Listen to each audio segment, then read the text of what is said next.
Hello नमस्ते सबैलाई। आज म न्यू मोडेल ग्रामर प्र्याक्टिसको चौथो सेट लिएर आएको छु। यो 10 सेट मध्येको एक महत्त्वपूर्ण अभ्यास सेट हो। तपाईहरूलाई नेपाली तथा अङ्ग्रेजी व्याकरणको अभ्यास गर्न र आफ्नो तयारीलाई अझ बलियो बनाउन यो सामग्री निकै उपयोगी हुनेछ। यसमा रहेका प्रश्नहरूले तपाईँको व्याकरण ज्ञानलाई नयाँ मोडेल अनुसार जाँच्ने मौका दिनेछ। यो सेटमा हामी परीक्षामा आउन सक्ने सम्भावित प्रश्नहरूको अभ्यास गर्नेछौँ। आउनुहोस् भिडियोबाट सुरु गरौँ। ज्ञान सेट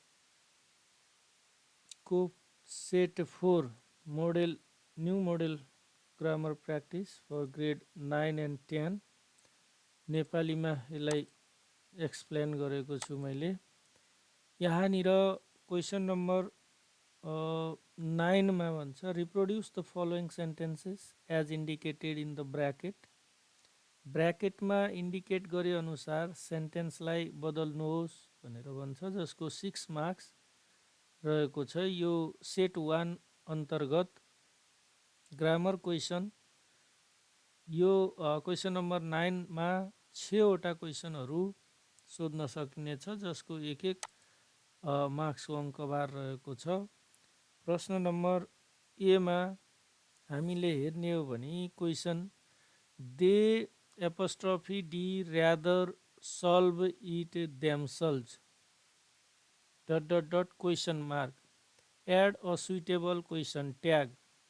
ब्र्याकेटभित्र लेखिएको छ, यसको लागि सुइटेबल क्वेसन ट्याग प्रयोग गर्नुहोस्।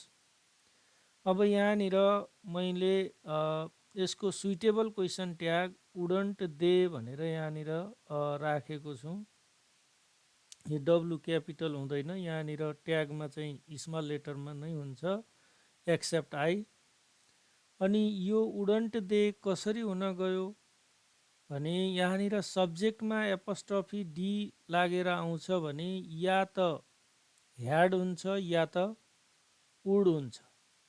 ह्याड र वुड कतिखेर हुने? यदि र्यादर आयो भने वुड लिन्छ र बेटर आयो भने यसले ह्याड लिन्छ।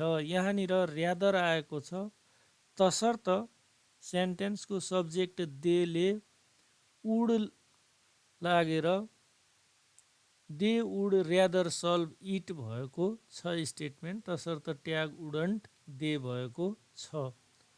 त्यस्तै गरी क्वेसन नम्बर बीमा either he or his sister will attend the meeting change into negative. ब्र्याकेटभित्र इन्डिकेट गरेको छ, यो सेन्टेन्सलाई नेगेटिभमा बदल्नुहोस्।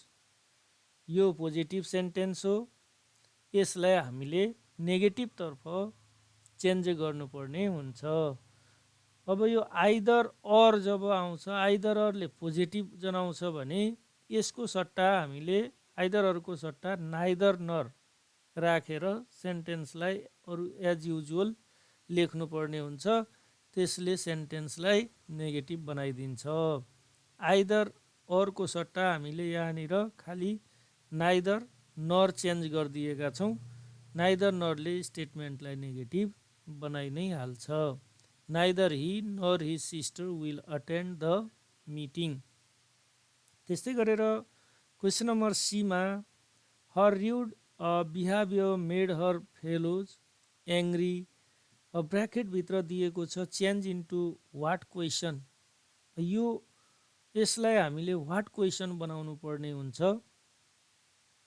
What made her fellows angry. यहाँनिर हामीले सीमा सब्जेक्ट सोध्नका लागि सिधै वाट पछि मुख्य क्रियापद हामीले मेड बनाएका छौँ। त्यस्तै गरेर क्वेसन नम्बर डीमा do you know when he arrive at school use the correct form of the verb. ब्र्याकेटभित्र भर्ब दिएको छ अराइभ, यसको हामीले करेक्ट फर्म भर्ब 1 हुन्छ कि भर्ब 2 हुन्छ कि भर्ब 3 हुन्छ कि यसको करेक्ट फर्म हामीले चेन्ज गर्नुपर्ने हुन्छ। अब यहाँनिर do you know when he arrived V2 मा युज भएको छ at school. Do you know when he arrived at school.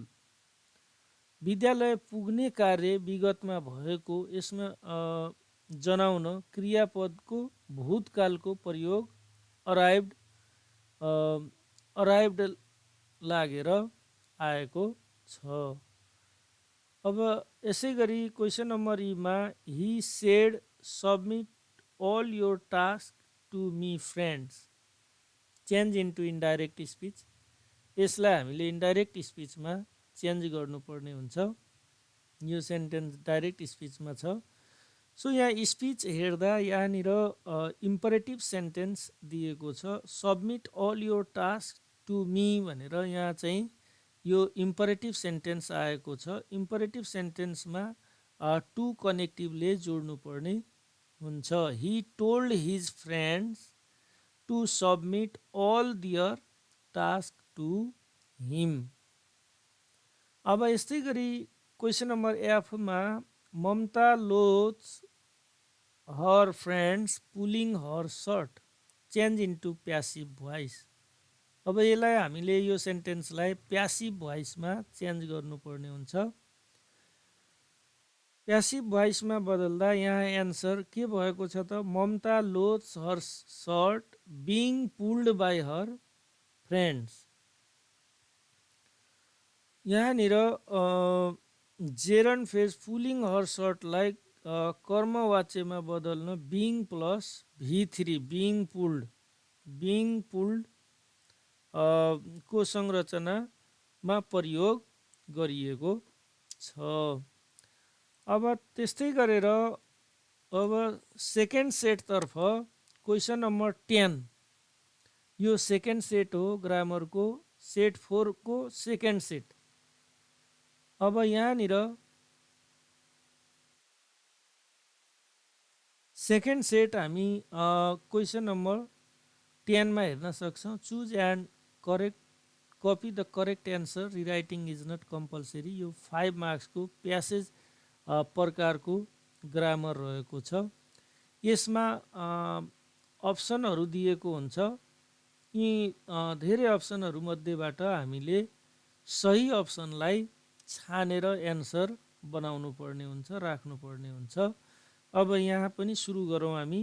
1 morning, 1 number यो ब्र्याकेट यो खाली ठाउँ दिएको छ, यो भित्र हामीले यो ब्र्याकेटभित्र रहेको मध्ये इन, अन, एट, बाई यी प्रिपोजिसनहरू मध्ये कुनै राइट प्रिपोजिसनलाई हामीले 1 नम्बरमा फिलअप गर्नुपर्ने हुन्छ। यी सबै प्रिपोजिसनहरू फिल गर्ने होइन, यो मध्ये कुनै एउटा करेक्ट वाला मैले चाहिँ हाइलाइट गरेको छु रेड कलरले। यहाँनिर इन सुइटेबल प्रिपोजिसन हो। यसको 1 मर्निङ इन अर्ली अप्रिल, यो मन्थको नेम आएको छ, अर्ली अप्रिल भनेर मन्थको नेमको अगाडि चाहिँ हामी इन प्रिपोजिसनको प्रयोग गर्नुपर्ने हुन्छ।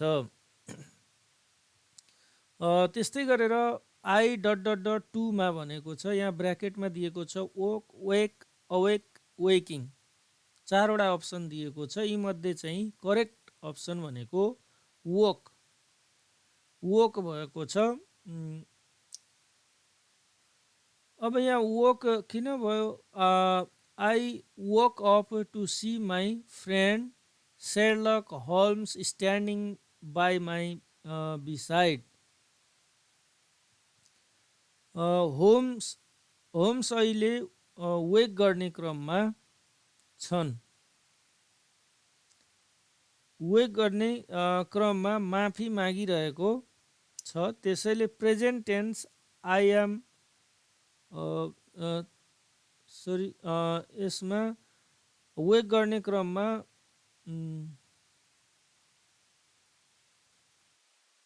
वेकको पास्ट फर्म हामीले वोक को प्रयोग गरेका छौँ। अनि त्यस्तै गरेर नम्बर 3 मा I blinked at him in surprise dot dot dot 3 नम्बरमा यहाँनिर वाटसन भनेर दिएको छ। I was sorry to wake you up, I am sorry to wake you up, I have been sorry to wake you up, I would be sorry to wake you up. यी धेरै अप्सनहरूमध्ये एउटा option मैले यहाँ highlight गरेको छु, I am sorry to wake you up correct option मानिन्छ। किन मानिन्छ भने किनकि यो प्रेजेन्ट टेन्समा आई एम सरी टु प्रयोग हुन्छ। अन्य विकल्पहरूले समय मिल्दैन, त्यस कारणले यो विकल्प, यो option I am sorry to wake you up correct option मानिन्छ। अब त्यस्तै गरेर अर्को यहाँ कन्जक्सनहरू रहेको छ। फोरमा हामीले appropriate conjunction although, but, because, and यिनीहरूमध्ये कुनै एउटा सही अप्सनलाई छान्नुपर्ने हुन्छ। यहाँनिर he said but we have a client waiting in the sitting room, हामीले बट कन्जक्सनको प्रयोग गरेका छौँ। अगाडिको वाक्य र पछाडिको वाक्य विपरीत अर्थ छन्। होम्सले उठाएकोमा माफी माग्छ, तर एउटा क्लाइन्ट कुरिरहेको छ, त्यसैले बट उपयुक्त कन्जक्सन हो। अनि 5मा it seems she dot dot dot 5 भनेर दिएको छ। यहाँनिर option has, have, was, had something very urgent to communicate.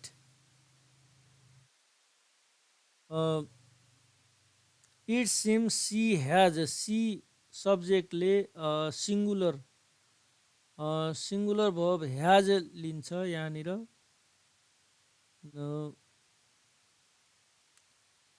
Singular subject, यहाँनिर सब्जेक्ट सी ले सिङ्गुलर भर्ब ह्याज को प्रयोग हुन्छ। समथिङ कुनै घटना होइन, उसको हातमा भएको सूचना हो। अब यसै गरेर यहाँनिर 6 नम्बरमा हामी देख्न सक्छौँ ट्याग क्वेसनको, you would be interested in hearing what she has to say. You would be interested, यो वुड आएको छ। वुड आउने बित्तिकै यहाँनिर question tag wouldn't you, auxiliary यहाँ यु वुड, सब्जेक्टसँग यु वुड आएको कारणले गर्दा ट्याग पनि यहाँ वुडन्ट यु, त्यही एक्जुलरीलाई पछाडि जोडेर हामी ट्याग बनाउनु पर्ने हुन्छ। वुडन्ट यु नै यसमा करेक्ट ट्याग हो।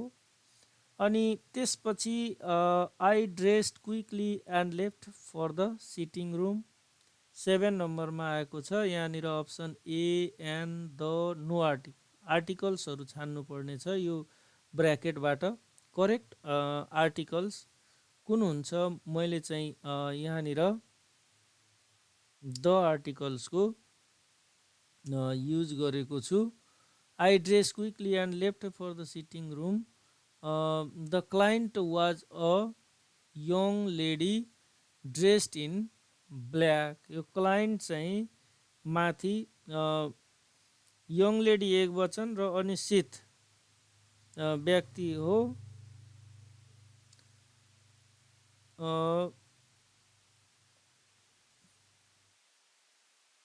यहाँनिर यो क्लाइन्ट अगाडि पनि रिपिट भइसकेको कारणले द आर्टिकल्सको प्रयोग भएको छ।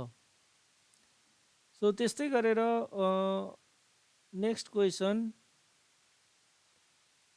8मा things dot dot dot will be put ब्र्याकेटमा दिएको छ। Is put, are put, was put, right by us, I assure you, please tell us everything about your problem madam, said Holmes.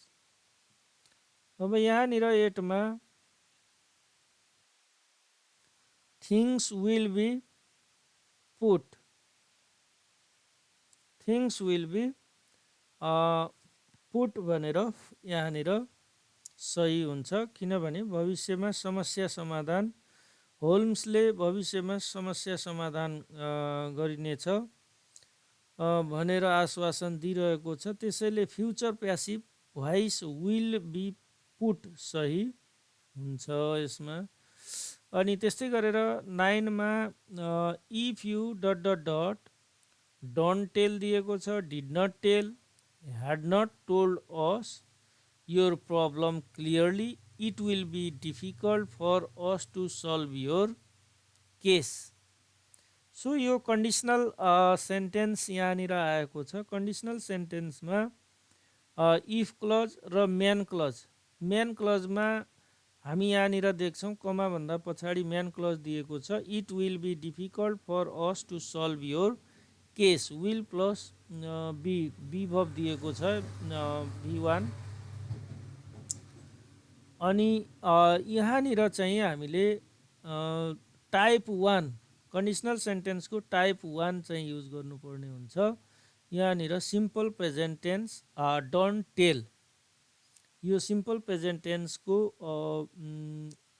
Don't tell अप्सनमा भएको कारणले गर्दा यो नै यसमा सही हुन जान्छ। अब यसै गरेर 10 नम्बरमा mister Holmes dot dot dot had got gets her tell everything and she did the same.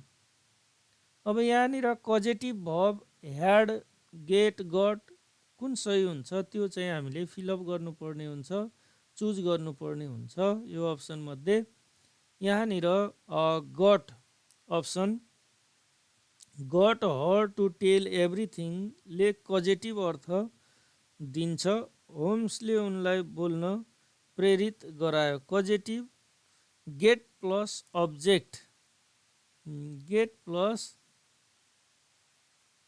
Object, get plus object बराबर टु प्लस इन्फिनिटिभको पास्ट फर्म गट सही हुन्छ।